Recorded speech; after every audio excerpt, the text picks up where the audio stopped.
Juste à côté de l'ancienne gigantesque centrale électrique charbon-gaz de Charleroi, une petite unité hydroélectrique a pris le relais. Elle produit depuis 2017 de l'électricité grâce à la cendre, sans fumée ni poussière.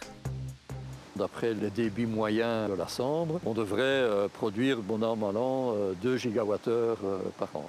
Donc c'est l'équivalent de la consommation de 1400 ménages. De l'électricité verte donc, mais cette centrale a une autre particularité. Elle appartient en partie à des citoyens. Comment est-ce possible? Via la coopérative Émission Zéro.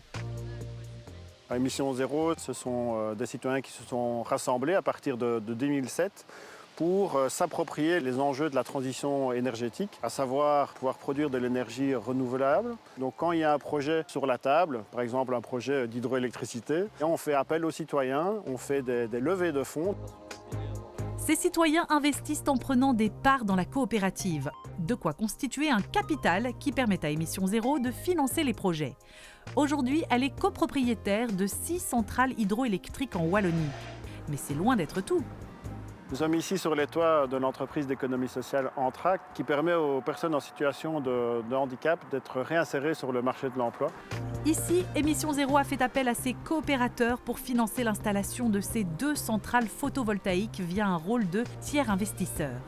On a réuni une somme de 400 000 € qu'Entra nous rembourse progressivement. À un moment donné, Entra sera propriétaire de l'installation et d'ici là, Entra peut profiter de la production de l'électricité. 80% de l'électricité est consommée par Entra directement. Autre modèle encore, direction Auchin dans le Condro, où Émission Zéro possède cette centrale de biométhanisation. Ici, les agriculteurs du coin apportent le lisier qui sert à la production d'énergie et c'est l'un d'entre eux qui est le directeur opérationnel du site. Et puis, l'énergie renouvelable, grâce à laquelle Émission Zéro s'est créée, reste l'éolien.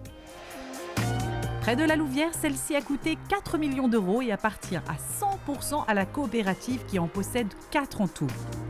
Au moins 7 autres sont en projet, des projets pas toujours faciles à mener. La difficulté, c'est plutôt l'obtention du permis.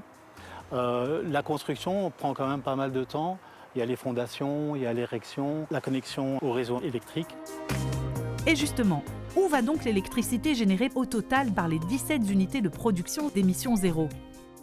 Cette électricité est remise sur le réseau, mais en fait, elle est rachetée par Cositer, qui s'occupe de racheter l'énergie électrique de toute une série de coopératives qui font la même chose que nous. L'ensemble des coopérateurs des coopératives d'énergie renouvelable citoyenne peuvent devenir clients Cositer. C'est le seul fournisseur 100% vert, local et citoyen en région wallonne. Et donc, en étant coopérateur, vous pouvez consommer le courant qui est produit par les coopératives d'énergie renouvelable présentes sur le territoire wallon. La boucle est donc bouclée et permet aux clients Cositer de bénéficier d'une énergie bon marché à un prix stable.